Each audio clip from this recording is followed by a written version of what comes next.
பூவரசம் பூவுக்குள்ளே இருப்பதென்ன சொல்லு, பூ பறிக்கும் மாப்பிள்ளைக்கு பசிக்குதம்மா நில்லு.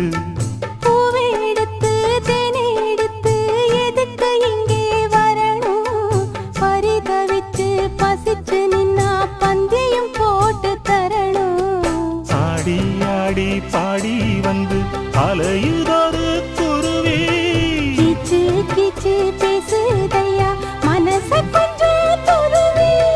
பிஞ்சு பிஞ்சு வீரல் கொஞ்சுதடி, கொஞ்சி கொஞ்சி வந்து கெஞ்சுதடி, நானே மருதா